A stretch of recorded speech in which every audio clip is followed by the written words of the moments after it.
All the girls in the dance, galala. Body stood up, no cross casala. For this dance, you don't do shagara. Oh, yeah,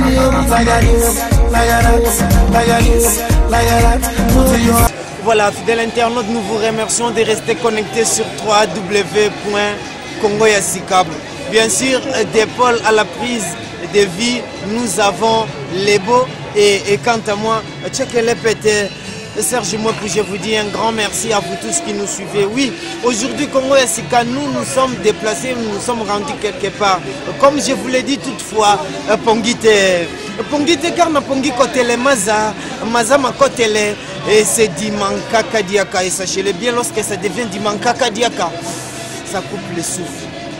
Vraiment, fidèles internautes, aujourd'hui, nous nous retrouvons à l'Institut français de Kinshasa. Pour faire quoi? Timbela, Batimbela yo. Alors nous sommes là par rapport au festival RDC. Festival RDC de Kinshasa, festival qui réunit presque les étoiles montantes de Kinshasa. Alors là, vous allez retrouver le rappeur, vous allez retrouver la nouvelle vague de la musique quinoise et congolaise, pourquoi pas. Là, nous pensons directement à la musique qu'on appelle la musique zagué. Donc, cet après-midi, ce soir, vous allez vibrer entre le bon main de ces jeunes gens et ils vont vous faire valoir de quoi ils sont capables par rapport à l'évolution de la musique congolaise. Et tout au long de cette interview, de cet espace que nous vous accordons, vous allez suivre des jeunes qui vont défiler devant ces caméras et vous aurez Kaloudji qui vont s'entretenir avec eux et tout ça pour vous égayer. Toutefois, je vous prie de rester branchés et connectés sur www.congoyassika. Et je vous signale, je vous rappelle une fois de plus, les beaux et lui nous assure la prise de vie de ces reportages. Nous sommes à l'Institut français de Kinshasa, pas de Paris mais de Kinshasa, et vous allez vibrer, vous allez constater comment est-ce que les jeunes gens arrivent à danser en préquant Negara Tolobaka Awanakati à Kinshasa. Donc minga holobezate toro yambela bino Gino. Tout ce la paix sous Gino Karanakati ya Institut français de Kinshasa pour vous comprendre quelque part que non, Congo Yasikeza, mon pépé Yasika. Lolenge mususu ya kosala, lolenge mususu ya kosalela, pe lolenge mususu ya kolakisa. Minga rolobezate mon premier Maurice premier depuis la Norvège, minga rolobezate to fungolara mitema. Partout pour Rolanda biso, na yebisi bino lisusu ma immédiat Medina dit biso tozala Canada. Allez, pour ne pas vous prendre beaucoup de temps, tous on a nous bandeko, tous on a réaction à bango, et je vous signale déjà que non Kaloudji sera là. Il va s'entretenir avec ces jeunes gens et vous allez quand même comprendre de quoi est-ce que ces jeunes gens sont capables plutôt. Alors, minga rolobezate tokene nanoti. Bomona pe oboki komona menasima. Torozonga msusu.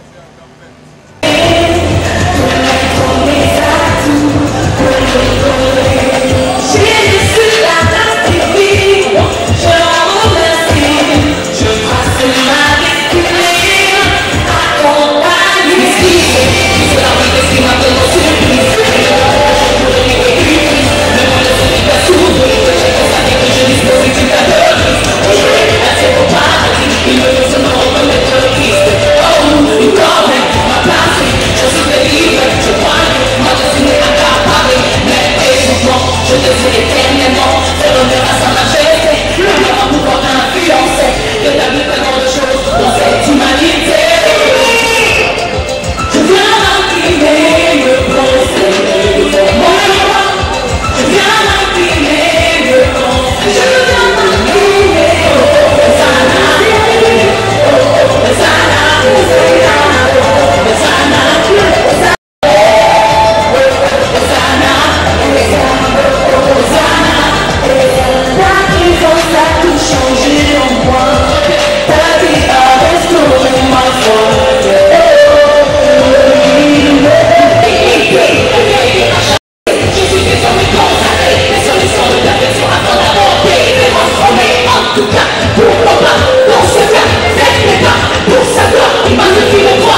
donc on est ici vraiment à la hâte de la Gombe.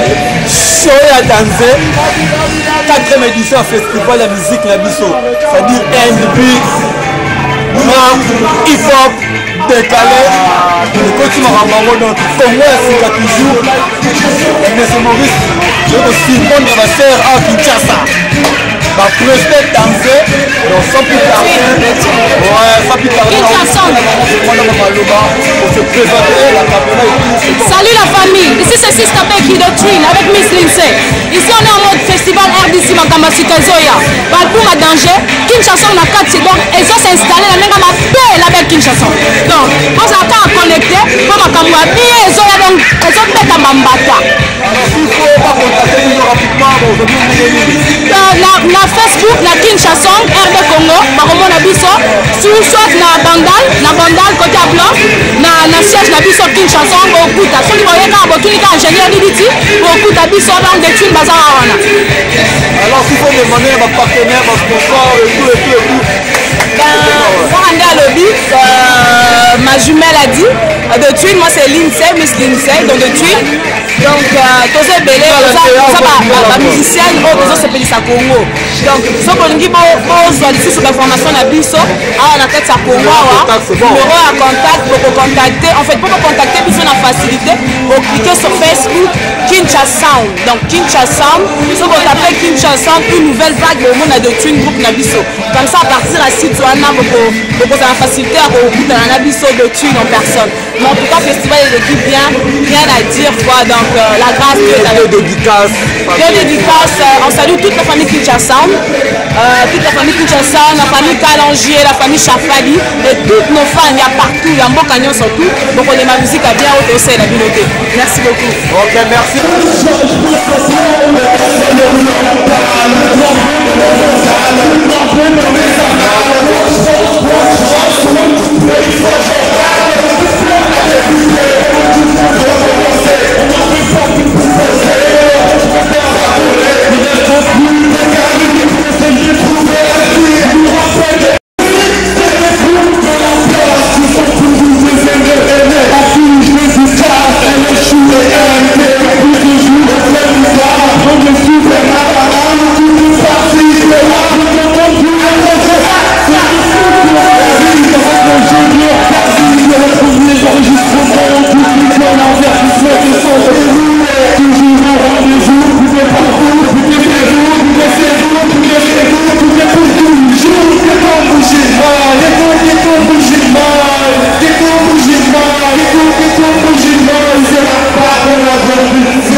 Vraiment, mais en famille, c'est quoi? Il y a rap.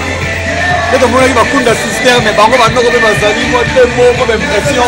bon quoi. Ouais, voilà, aujourd'hui là comme vous le constatez, on vient à peine prester, finir notre prestation ici à la Halle de la Gombe. C'est un festival organisé par la Racine Alternative. Et voilà, on a invité de labels et parmi le label Kinshasa on se regroupe. Et les artistes sont là, les députés. Donc voilà quoi. Donc on a aimé quand même, la foule était avec nous et voilà, on était avec la foule. Et quand même on l'a fait, ça s'est bien passé. C'est un peu ça la famille. Donc Babylone, au cas où vous voulez savoir le nom encore, c'est X-By Babylone du groupe député. Et dans la belle Kinshasa. Donc pour contacter Babylone sur Facebook, il y a mon ami qui est mieux placé, Papa du Ghetto. Si, là c'est Papa du Ghetto. Nous sommes au festival RDC 4, donc Kinshasa, on représente, les députés sont là, WW Congo Yassika, je confirme, là tu retrouves des jeunes élégants qui font du rap pur. Nous on représente Kinshasa, venu de Mbujima, il est député, donc là on vient de finir notre concert, ça s'est bien passé, et ce soir si on vous parle c'est parce qu'il y a des grands événements qui se préparent. Député, une question, je ne sais pas, est-ce que ça va tenir? Et Balobi Congo Yassika. Et l'émission c'est quoi? Congo Yassika. Ça veut dire qu'il faut un Simba. Le problème c'est quoi? Faire juste les choses bien. Il faut bien faire les choses. Il faut que chacun à son niveau fasse les choses bien. Les députés ont fait du rap et du vrai. Tel que tu vois là, nous sommes habillés. c'est You and Me, c'est mon frère CNB, c'est lui qui habille les députés, donc ça c'est du CNB, c'est fait ici, moi Namboka, Congo Yassika, tu vois, de l'innovation, les députés on ramène du vrai à la famille. Donc vous voulez nous avoir sur Facebook, tu tapes juste député, espace député, là tu nous as vraiment en direct quoi. Donc voilà, pas de commentaire. Là pour contacter notre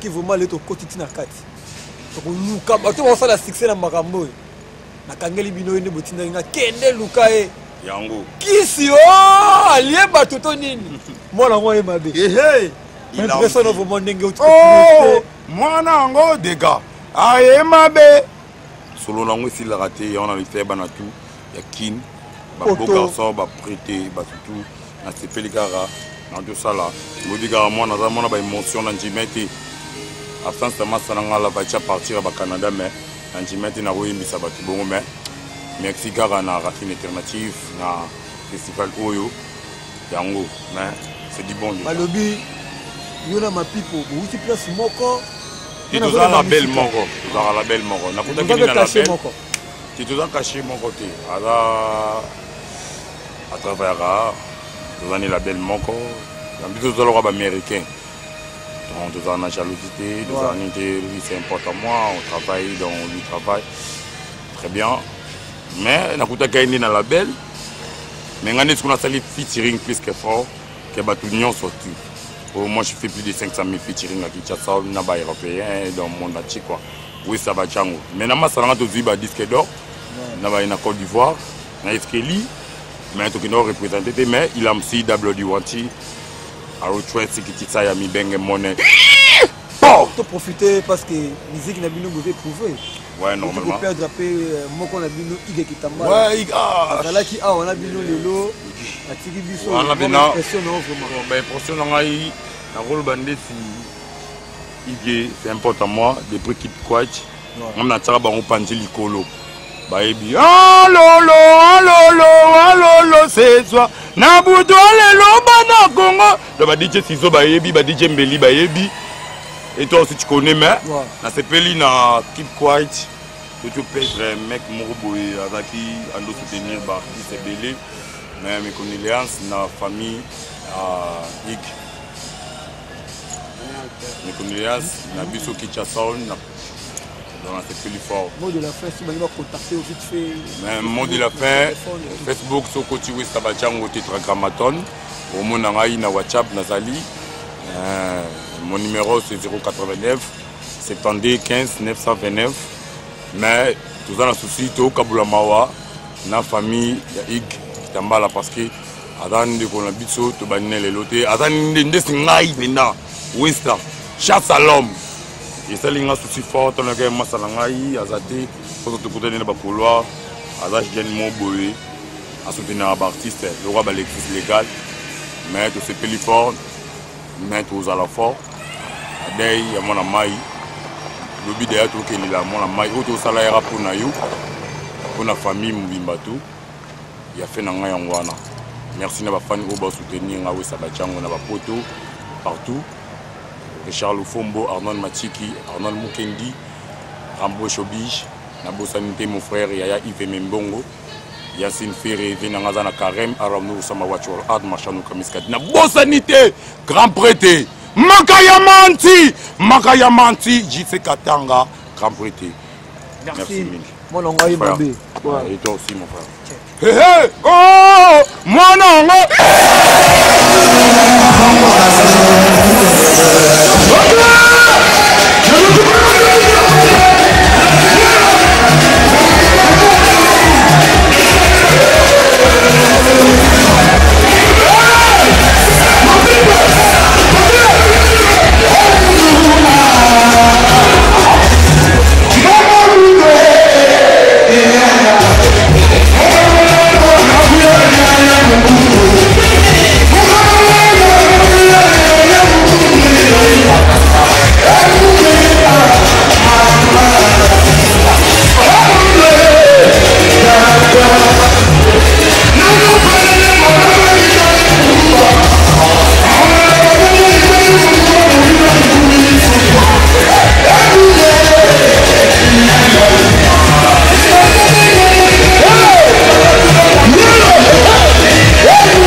il solo que tout est possible avec 3W congoyasika.net.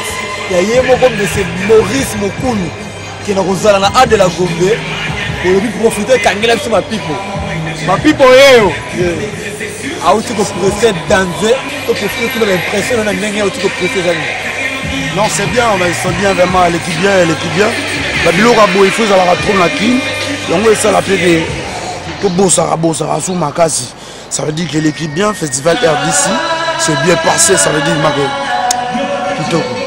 S'il faut rectifier, corriger l'organisation. Ceux qui ont corrigé l'organisation, ça veut dire que les gens ont le moins mais ça va.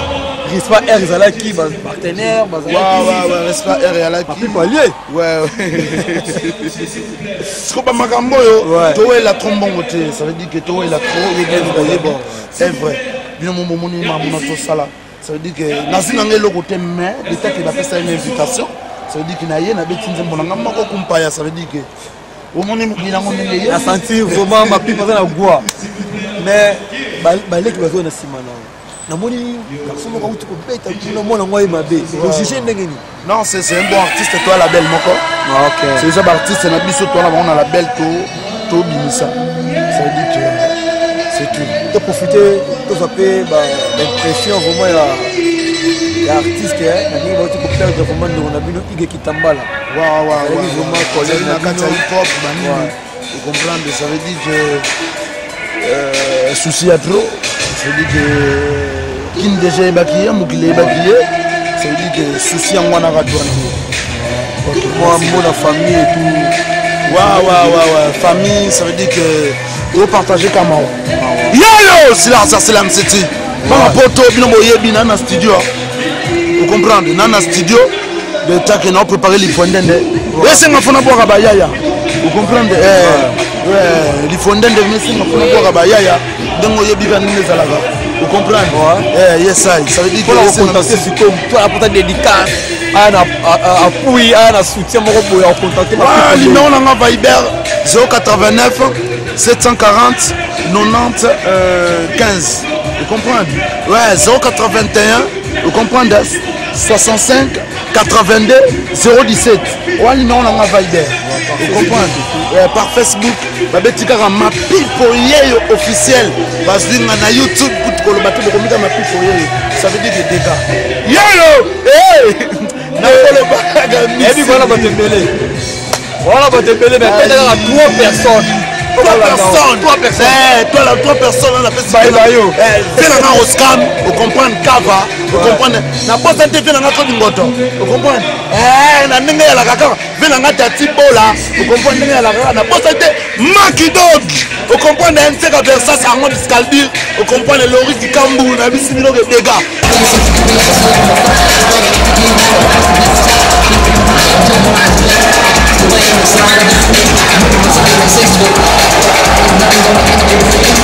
Merci Safran, merci. La place est pour vous. Merci Safran, merci. Merci Safran, la place est pour vous.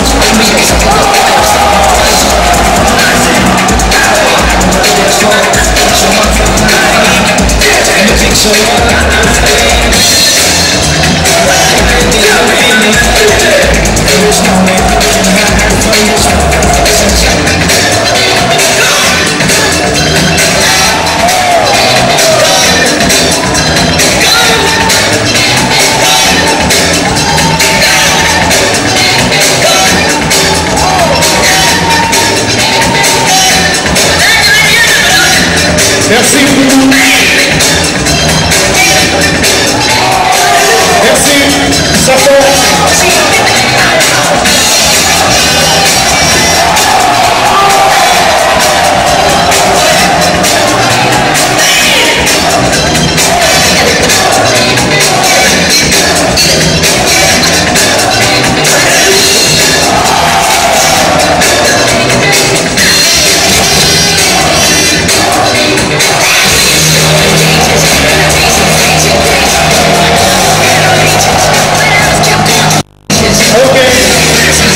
Quand nous faisons le bas, il n'y a pas de mais il y a raison aussi la tête.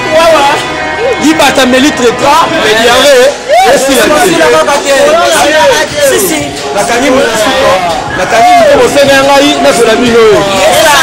alors bien un meilleur DJ Angleterre et puis Mukonda Lyon.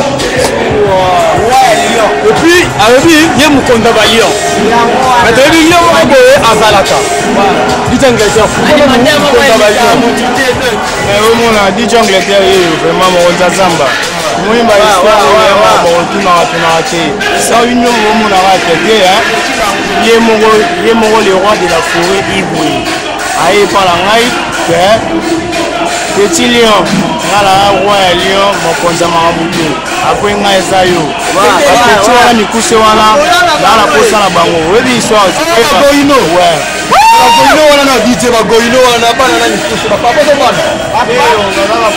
Papa wana bagoino. Kusa bango. Wana bana ngai ebikanga na bango petit na ngai.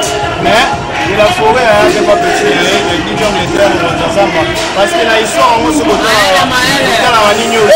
Oui, c'est ça, il y a roi lion. Roi lion, oui, le roi Simba, le roi Bofasa, on a la Simba.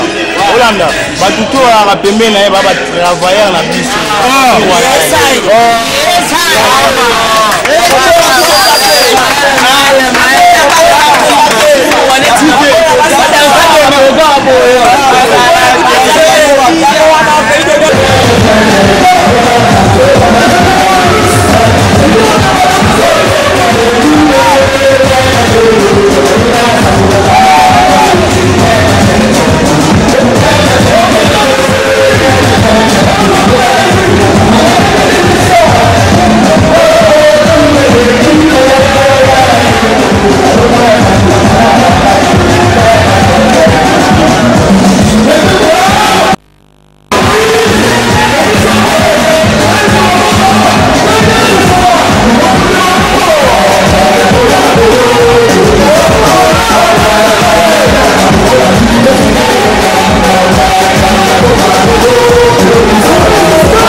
Parce que l'idée au Yazi, non les salamananti. Il y a pour la première fois un jeune artiste a organisé pour Marambaboy. Si na 4 médicaux nani ba les cas ba venir biso ba kingani initi la otanga ba kumbu.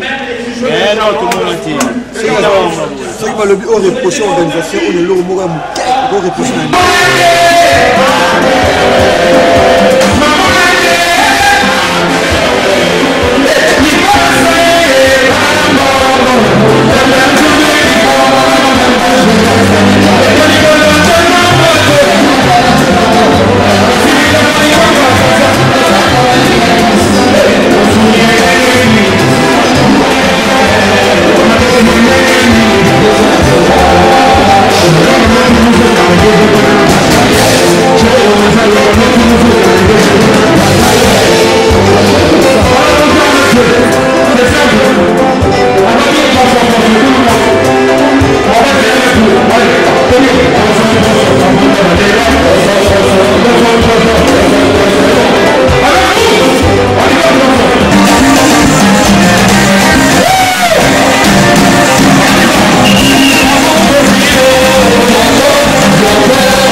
Partout au monde et avec nous l'artiste Dino.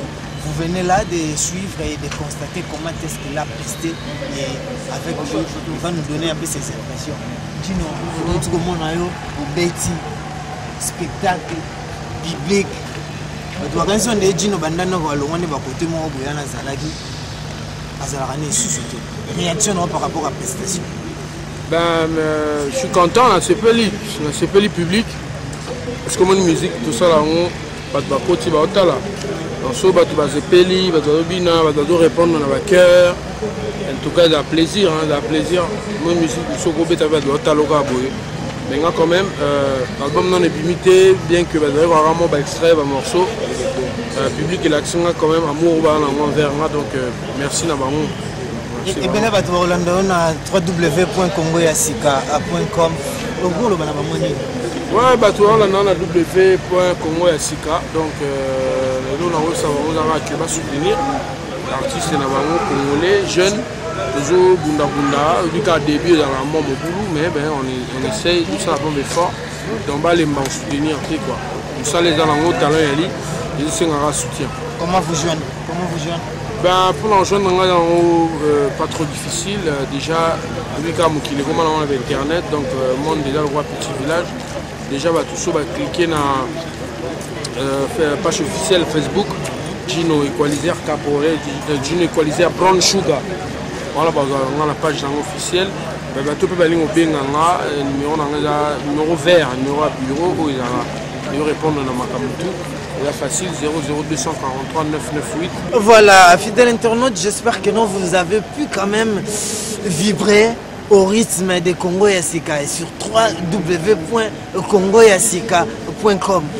Si bino système ya pongite toza ko continuer ndenge toyebisaka bino ndenge tozo continuer koyebisa bino ndenge pe kaka to continuer koyebisaka bino pongite pourquoi parce que tolingaka te bolala tolingaka bozala éveillé na oyo nyonso te eza koleka katikati ya mboka na biso République démocratique du Congo pe na kati ya Kinshasa précisément raison pour laquelle aujourd'hui ce soir Congo Yasika équipe mais s'est déplacé à na Institut français de Kinshasa au tobengaka Al de la Gombe pour na to faire comprendre bino nini le kakanakati Institut français de Kinshasa. Alors bolandi interview comment est-ce que Kalouji bino mon moni micro d'or on a PCD micro d'or pour parce que na zape na caméraman d'or parce que minga rolobezate ba dextérité technique à boyepoza nango foye ba quand même musala merci beaucoup na lebo. Alors minga rolobezate bolandi boyoki pe Gino comment texte à s'exprimer na micro ya Congo Yasika vraiment nazana wilika yembe to yamba wilika yembe to solola na mon frère wilika yembe bonsoir. Bonsoir, check it. Aussi un frère ici, vous nous passez comme ça comme hein? Vous nous passez Isaac. Bonsoir, hein? merci. Comment vous allez? Très bien, merci. Vraiment vous venez là de passer un bon moment avec les jeunes gens. Qu'avez-vous constaté, Willy Kayembe, par rapport à tout ça, tout ce qui s'est passé? Non, d'abord, je vous remercie pour m'accorder la parole. Il y a une ambiance, je pense que c'est une très belle ambiance. J'ai beaucoup aimé la prestation des jeunes rappeurs et ça nous a permis de nous amener dans un autre monde que nous sommes toujours habitués à Kinshasa. La musique congolaise, rumba, ndombolo et tout. Aujourd'hui, on a dansé. On a beaucoup vécu l'afrobeat et puis voilà, nous venons tout à l'heure de découvrir Gino Caporici qui s'est aussi exprimé. Il a joué du coupé décalé, une très belle chanson là, je peux dire même c'est une mélange entre la rumba et un peu de zouk, musique traditionnelle et tout. Donc moi je pense que j'ai passé une très bonne soirée. Et vous? Donc, voilà. Merci d'abord, merci pour la parole. Moi en fait ce qui m'a beaucoup plus attiré c'est cet esprit d'épanouissement de la jeunesse. Parce que c'est vrai que la jeunesse congolaise a besoin de l'encadrement, mais si vous ne lui donnez pas l'opportunité de pouvoir s'exprimer, peut-être que c'est un peu difficile.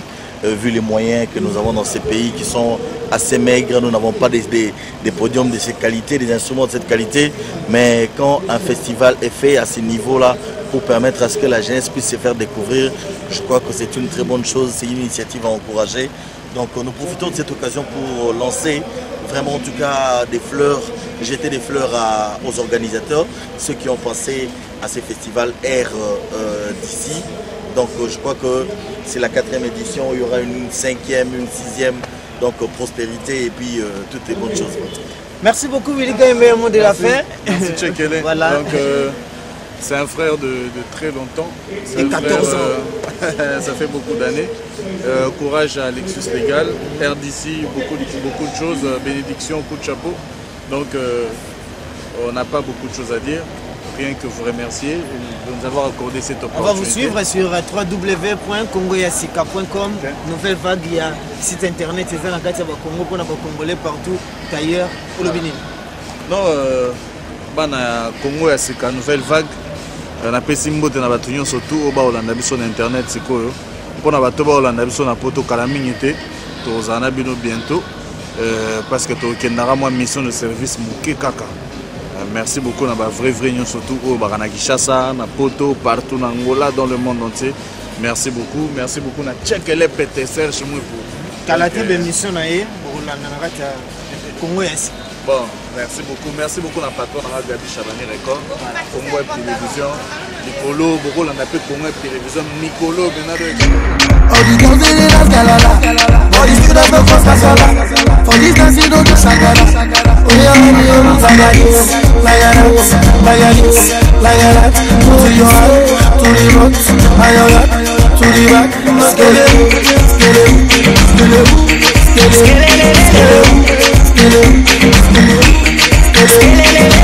okay, what you do, man? I am there to love you tonight. Say you want to dance, you want all the money from my band. Oh yes, scatter the ground. Got the baddest everything in town. When they see me around, they just scatter the dance like clown. Oh yeah, Vito Bowo. Oh yeah, Soto Bowo. Oh yeah, that's the ground. Like that.